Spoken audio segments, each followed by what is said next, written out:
भक्तामर स्वाध्याय सीरीज में आप सबका हार्दिक स्वागत है। 39 छंदों की चर्चा कर चुके हैं। आज 40 नंबर छंद की चर्चा करेंगे जो बहुत ही मार्मिक छंद है। इसके पहले हम एक मंगलाचरण करेंगे। वो मंगलाचरण आप बहुत ध्यान से सुनना, वो इससे रिलेटेड है, इस विषय से जुड़ रहा हुआ मंगलाचरण है। निज आत्मा के भान बिन सुख मान कर रति रागु में सारा जगत नित जल रहा है वासना की आग में। तुम वेद विरहित वेद विद जिन वासना से दूर हो, बसु पूज्य श्रुत बस आप ही सानंद से भरपूर हो। आइए 40 नंबर छंद की चर्चा करते हैं। आपको स्क्रीन पर दिख रहा होगा 40 नंबर छंद। हम सभी मिलकर इसका पाठ करेंगे। देखिए स्क्रीन पर। कल्पांत काल पवनोदत वन्नी कल्पम दावानलम ज्वलित मुज्जल मुत्स्फुलंगम विश्वं जिघात्सुमेव सम्मुखमापतन्तं त्वन्नाम कीर्तन जलम समयत शेषम। आइए सबसे पहले हम एक एक शब्द को तोड़ेंगे, संधि विच्छेद करेंगे। कि शब्द का क्या कह रहे हैं? कल्पांत। अब इसकी संधि विच्छेद कर सकते हैं, वैसे एक ही शब्द है, करना तो कर सकते हैं। कल्प प्लस अंत। दिख रहा है आपको शब्द? एक एक शब्द बहुत गौर से देखिए आप। सबसे स्टार्टिंग पहली लाइन पे कल्प प्लस अंत, काल, पवन उद्यत। क्या है? पवनोद्यत लिखा है, इसकी संधि विच्छेद क्या होगी? पवन प्लस उद्यत वन्नी कल्पम। इसके बाद क्या लिखा? दावानलम। क्या है? एक शब्द है दावानलम या दाव अनलम। संधि विच्छेद करना तो कर सकते हो, पर एक शब्द में इसको लेते हैं दावानलम। ज्वलितम। क्या शब्द है? ज्वलितम। उज्ज्वलम। क्या है? देखो शब्द देखो, एक एक शब्द देखो। ज्वलितम, उज्ज्वलम, उत्स्फुलिंगम, उत्स्फुलिंगम। क्लियर? देखो यहाँ थोड़ी संधि ज्यादा हुई है, ध्यान से देखो।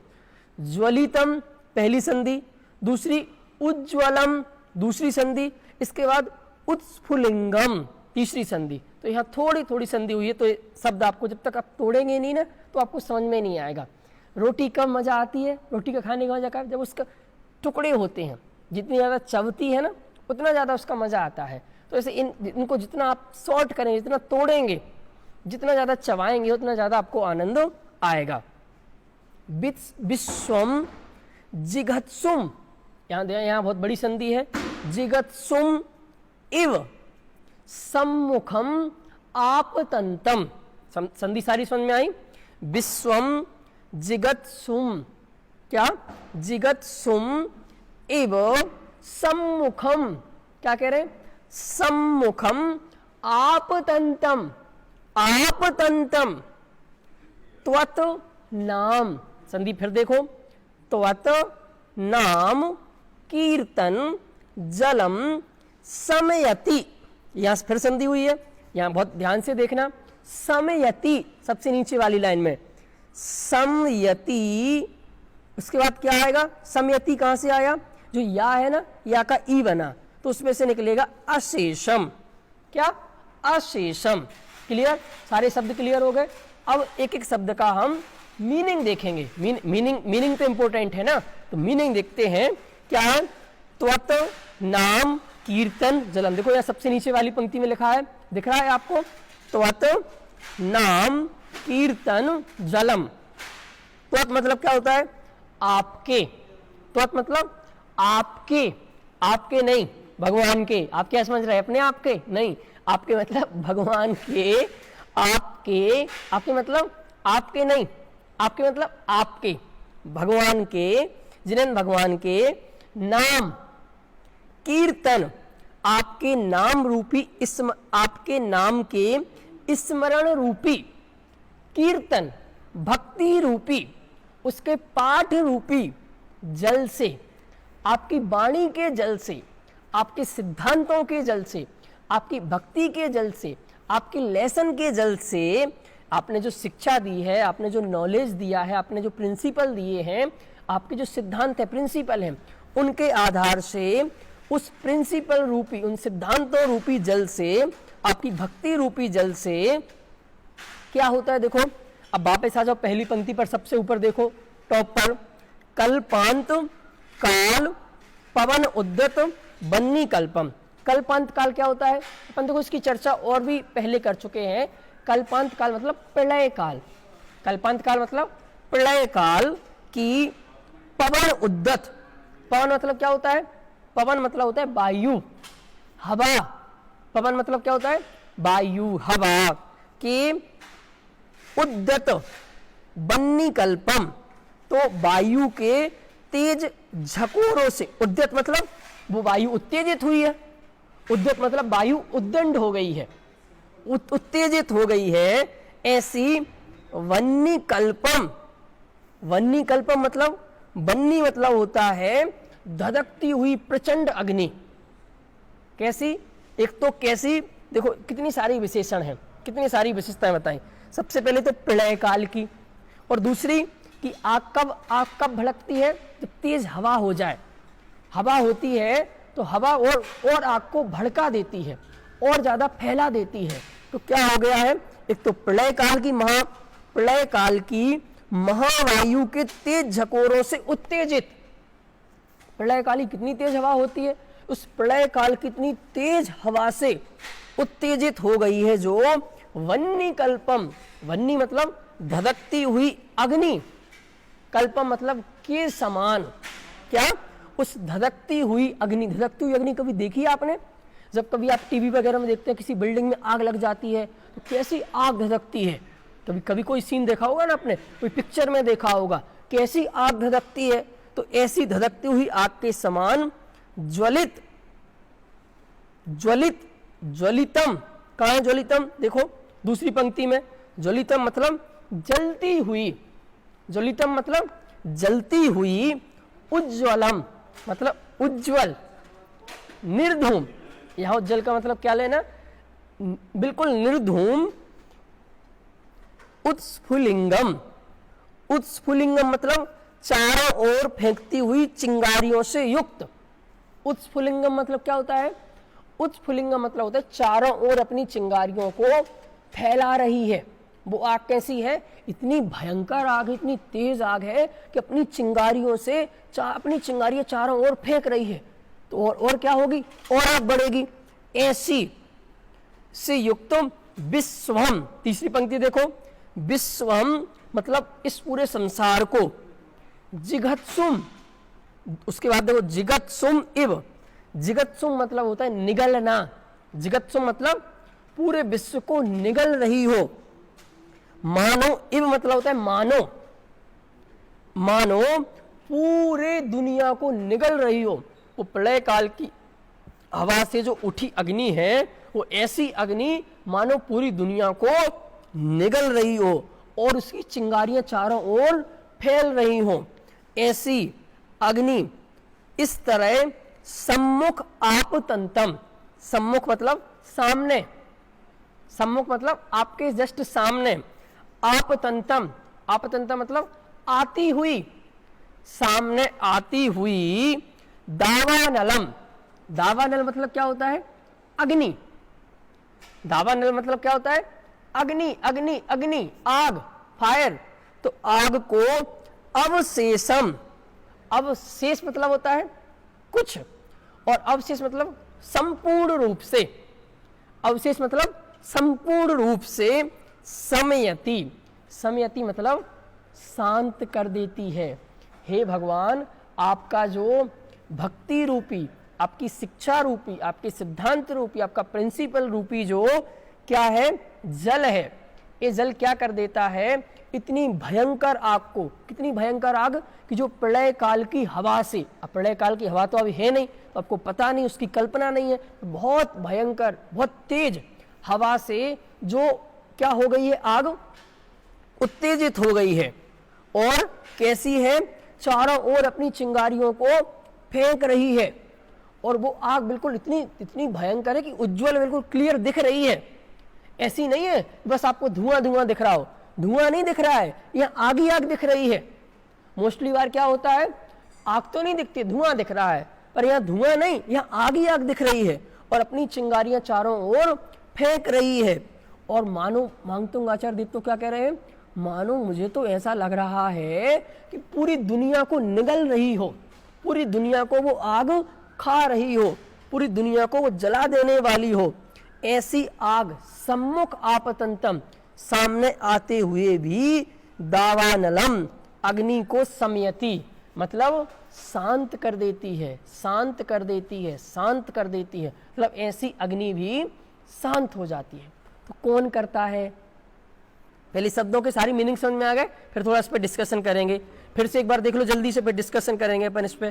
त्वत नाम कीर्तन जलम, कहाँ है, कौन सी पंक्ति में लिखा है, सबसे लास्ट वाली नीचे वाली पंक्ति में, कि हे भगवान आपके नाम के स्मरण रूपी जल से, आपके नाम के भक्ति रूपी जल से, आपके बताए हुए सिद्धांतों रूपी जल से, आपके बताए हुए शिक्षाओं के जल से, कल्पांत काल पवनोद्दत वन्य कल्पम, मतलब प्रलय काल की वायु से उठे, उत्तेजित हुई प्रचंड आग के समान जलती, ज्वलित मतलब जलती हुई, उज्ज्वलम मतलब निर्धूम, उत्स्फुलिंगम मतलब चारों ओर फेंकती हुई अपनी चिंगारियों से युक्त, जो अपनी आग की चिंगारी होती है ना, वो चारों ओर फैल रही है, उसकी लपटें चारों ओर जा रही हैं।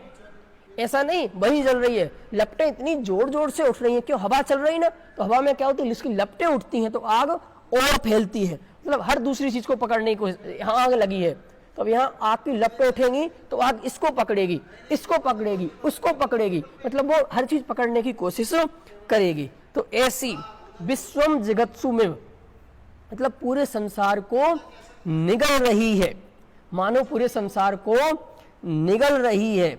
ऐसी सामने आती हुई, सम्मुख आपतंतम मतलब सामने आती हुई दावानलम, दावानल अग्नि को अवशेषम समयति, अवशेषम मतलब संपूर्ण रूप से शांत कर देती है। क्लियर। अब आइए थोड़ा सा इस पर डिस्कशन कर देते हैं, कौन कर देती है। तो देखो सबसे पहले अगर हम समोषण के अकॉर्डिंग बात करें, ये प्रलय काल ये सब अभी नहीं होते हैं, ये चतुर्थ काल की बात है, ये उस समय की बात है। तो यहाँ क्या कहना चाहते हैं कि हे भगवान, जहाँ आपका समोसरण है, जहाँ आपके कीर्तन है, जहाँ आपकी भक्ति है, जहाँ आपकी वाणी प्रसारित हो रही है, खिर रही है, दिव्य धुनि समोसरण, वहाँ ऐसी भयंकर आग आती ही नहीं। क्या शांत हो जाना तो सेकंड स्टेप है, यहाँ तो ये कह रहे हैं कि भगवान जहाँ आप विराजते हैं ना, जहाँ आपकी भक्ति होती है, जहाँ आपके कीर्तन होते हैं, जहाँ आपके प्रिंसिपल फॉलो किए जाते हैं, वहाँ ऐसी आग आती ही नहीं, दुर्भिक्ष होता ही नहीं। आपने पढ़ा ना समोषण के वर्णन में कि हे भगवान, जहाँ आपका समोषण होता है वहाँ का एटमॉस्फेयर कितना अच्छा होता है, कितना सुंदर होता है, वहाँ ऐसी आग माग जाती ही नहीं। तो हे भगवान, जहाँ आप विराजित होते हैं वहाँ ऐसी अग्नि आती नहीं, ऐसी अग्नि आ सकती ही नहीं, क्योंकि इतना महापुण्य का उदय है। और वो रचना तो देखो, बात कितना पन्न 500 धनुष ऊपर है इस जमीन से, आपका समोषण लगभग 30,000 फीट ऊपर है आपका समोषण। इतने ऊपर समोषण में वो अग्नि किसी कीमत पर जा नहीं सकती, अग्नि वहां बैठे हुए किसी भी जीव को ठेस पहुंचा नहीं सकती। अब दूसरी बात तो ये है, हमने तो सुना है जब आग लग जाए तो ये छंद पढ़ दो तो आग बुझ जाती है। देखो ऐसा नहीं है, एक कौन सी आग की बात है आपको समझनी पड़ेगी। अगर आपने देखो छह ढाला पड़ी हो थोड़ी सी तो आपको पता चल जाएगा। और ये आग भी मैं सही बताऊं ना तो आपने सही सुना, आपने ये सुना ना कि मैंने सुना है कि आग लगी हो और एक काव्य पढ़ लो तो आग जलती नहीं, आग बुझ जाती है। ठीक है, सही सुना आपने, बिल्कुल सही सुना। क्यों? क्योंकि ये जो बाहर की आग है ये शरीर को जलाती है, ये पुद्गल को जलाती है। तो ये बाहर की आग जिसको जलाती है वो मैं नहीं, और जो मैं हूं उससे आग जला नहीं सकती है। तो बिल्कुल हे भगवान, जब आपकी भक्ति मेरे चित्त में रहती है, मेरे हृदय में रहती है, मेरी आत्मा में रहती है, तो उस आत्मा को ये टच ही नहीं कर सकती। क्यों? ये आत्मा तो है स्पर्श, स्पर्श, और आत्मा कैसा है? आत्मा अस्पर्शी है, आत्मा तो अजर अमर है। उस जीव को ऐसा ख्याल रहता है तो बिल्कुल शांत। आप उसके सामने आग भी आ जाए तो, जैसे गज कुमार मुनिराज थे, कितना अच्छा एग्जाम्पल मिल गया अपन को।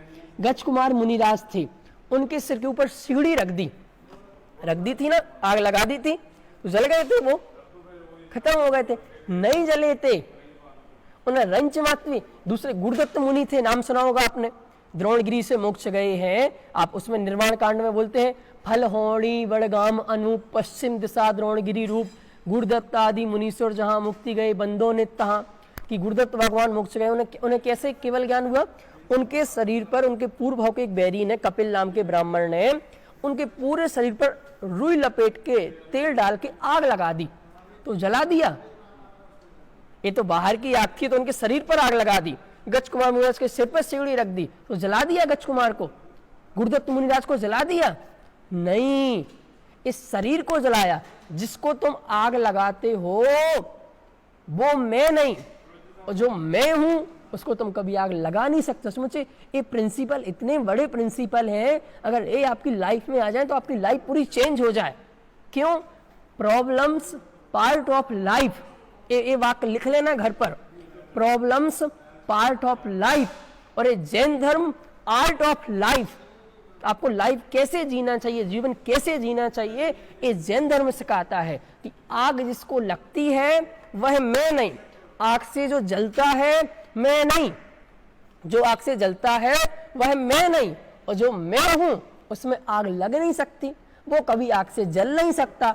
तो ये बात यहाँ पर उसके भक्त के दिमाग में बात बिल्कुल अच्छे से क्लियर रहती है, इसलिए बिल्कुल रिलैक्स रहता है, बिल्कुल शांत रहती है। मतलब बाहर कितनी तेज भयंकर आग रहे, पर उसके में एक प्रिंसिपल नाम का जल रहता है ना, ये जल रूपी, एक प्रिंसिपल रूपी शीतलता रहती है। तो बाहर की ये आग उसे रंच मात्र भी प्रभावित नहीं करती, रंच मात्र भी क्या अशांत नहीं करती, वो हमेशा शांत बना रहता है। अब दूसरी बात, आपने 6 ढाला पढ़ी है?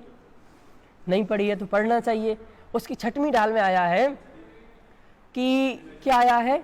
यह राग आग दहे सदा ताते समामृत से, ये चिर भजे विषय कसाए, अब तो त्याग निज पद दे। यह राग आग दहे सदा ताते समामृत से, यह राग आग दहे सदा। 3 बार पढ़ दिया। 3 बार क्यों पढ़ा? यह राग आग दहे सदा, यह राग ही आग है, ये बाहर की आग आग नहीं है, ये तो शरीर को जलाएगी, ये आपका एक भाव खत्म करेगी, और ये राग आपका अनंत भाव खत्म कर रहे हैं। अगर अनंत काल से आप दुखी हो रहे हैं तो उसका एकमात्र कारण है राग। राग से व्यक्ति दुखी है, तो हमें राग को जलाना है। ये राग की जो आग है ना, इसको खत्म करना है। राग आग दहे सदा ताते समामृत से, ये चिर भजे विषय कसाए, अब तो त्याग निज पद ले ही। कि हे भगवान, क्या कह रहे हैं 6 ढाला में? 6 ढाला तो पढ़ी है ना, बहुत सबसे बड़ा शास्त्र है अपने जैन धर्म का, कि यह राग आग दहे सदा, यह राग रूपी आग आपको जला रही है। आपको क्या लगता है बाहर की आग जला रही है? इस बाहर की आग का दुख तकलीफ है, इसके ज्यादा दुख नहीं है। आप राग रूपी आग से दुखी हैं, राग रूपी आग से जल रहे हैं। और हे भगवान, आपकी महिमा यह है कि जो जीव आपके पास आता है, जो आपकी शरण में आता है, जो आपको पहचानता है, वो राग की आग को दह देता है, राग की आग को नष्ट कर देता है। क्यों? क्योंकि हे भगवान, आप बीतरागी हैं, आप बीतरागी हैं, और आपने हमें आप राग से रहित हो गए। बीतरागी किसे कहते हैं? जो राग से रहित हो। तो आप राग से रहित हो गए हैं, और राग से रहित होने का मतलब, राग से रहित होने का लेसन, राग से रहित होने की सीख आपने हम सबको दी है। तो ये जो बाहर की आग है और अंतर की आग है, ये दोनों आगें हे भगवान आपके पास आने से, आपके प्रिंसिपल को अपनाने से खत्म होती हैं और दुनिया में कोई दूसरी चीज नहीं है जिसके पास, क्योंकि बीतरागी के पास ही राग खत्म हो सकता है, बीतरागी की शरण में आके ही राग खत्म हो सकता है। दुनियादारी रागी देशियों की शरण में जाके राग खत्म नहीं हो सकता। क्यों?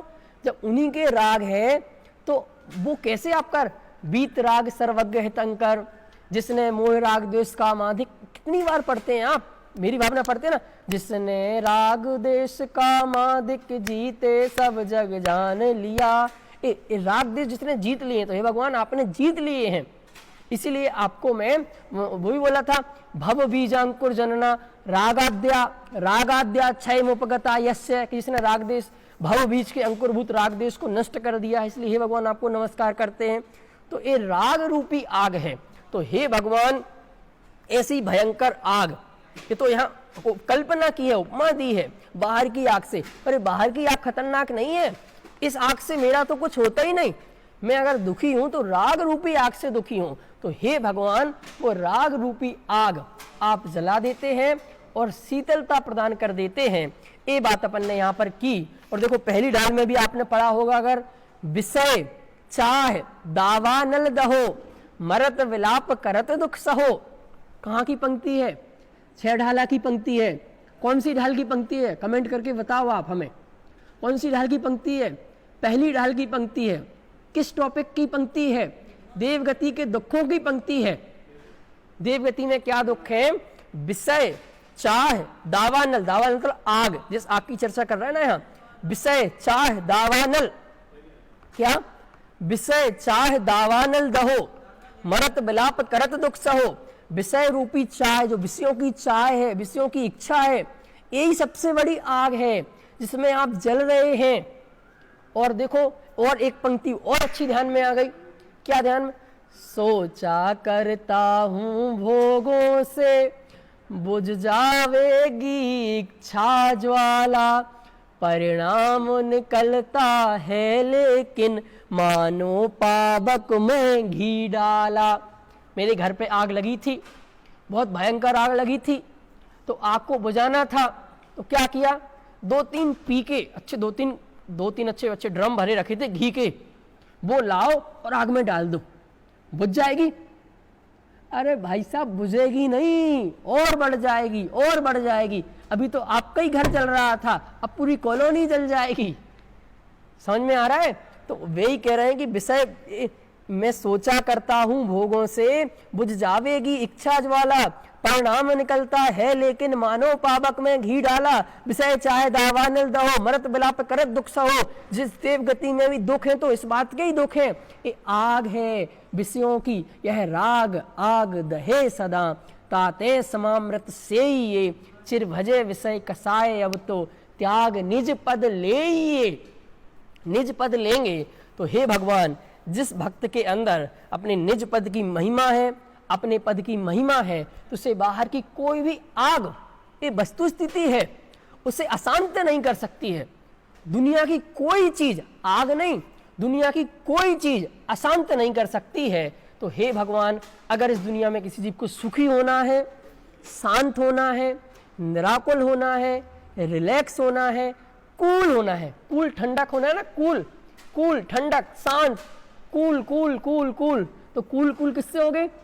वो अमिताभ बच्चन लेके आता है कूल के लिए, क्या लेके आता है? पाउडर।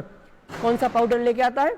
मैं जानता नहीं, मैं लगाता नहीं हूं। तो एक कोई तेल लेके आता है, ये तेल लगा लो तो कूल हो जाओगे, ये पाउडर लगा लो तो और कूल हो जाओगे। उससे कूल नहीं होने वाले, क्या? उससे कूल मूल नहीं होने वाले। अगर सच्चे कूल हो गए तो हे भगवान, आपकी प्रिंसिपल्स, आपके वाणी, इसको अपना कर ही सब कूल हो सकते हैं। तो हे भगवान, अगर ऐसी भयंकर ज्वाला को अगर कोई शांत कर सकता है तो वो एकमात्र आपकी वाणी है, आपके सिद्धांत हैं। जिसके जीवन में वो आपके सिद्धांत हृदय में होंगे, जिसके यहाँ होंगे, यहाँ नहीं होंगे, स्मरण रूपी, स्मरण में होंगे, मेमोरी में होंगे, हृदय में होंगे, श्रद्धा में होंगे, ज्ञान में होंगे, आचरण में होंगे, तो उसे दुनिया की कोई भी आग, विषयों की आग, राग की आग, दुनियादारी की आग कभी जला नहीं सकती है। सचमुच जिसके, एक मजे की बात और कह के बात पूरी करता हूं, कि जिसके प्रिंसिपल भी नहीं होते उसे भी नहीं जला पाती आग। तो क्या कह रहा हूं, जो भगवान को नहीं मानता है आग तो उसे भी नहीं जलाती, बट वो मान नहीं पाता, उसकी बात समझ में नहीं आती। आग ने तो शरीर को ही जलाया, आत्मा को नहीं जलाया। क्यों? आप जब इसमें से आत्मा निकल जाती है तो आप इसको आप खुद ही जला देते ना। फिर बॉडी को क्या कहते हैं, जल्दी जलाओ जल्दी जलाओ जल्दी जलाओ। क्यों जलाओ? ये तो आपके माता थे ना, पिता थे ना, पापा जी थे, पति थे, बच्चे थे, नहीं नहीं जल्दी जलाओ जल्दी जलाओ जल्दी जलाओ। क्यों जल्दी जलाओ? अरे आपको पता था इसमें से आत्मा निकल गई, अब ये तो जलाने के काम का ही है, ये जलेगा, और जो कभी जल नहीं सकता है वो निकल गया। तो वो निकल गया तो इसकी कोई चिंता नहीं है। तो जो अज्ञानी जीव है, जो आपकी वाणी को फॉलो नहीं करते हैं, सचमुच आग तो उन्हें भी नहीं जलाती है, उनके शरीर को ही जलाती है। किसी के भी आत्मा को आग से जलता नहीं, शस्त्र से कटता नहीं। एक भजन आता है, आत्मा हूं आत्मा हूं आत्मा, मैं सदा ज्ञायक स्वभावी आत्मा, अग्नि से भी मैं कभी जलता नहीं, शस्त्र से भी मैं कभी कटता नहीं, आत्मा हूँ आत्मा हूँ आत्मा, मैं सदा ज्ञायक स्वभावी आत्मा। तो ऐसी इस छंद की चर्चा है हम सब ने की, और अगली चर्चा हम अपने अगली क्लास में करेंगे। तब तक के लिए सभी को सादर जय जिनेंद्र।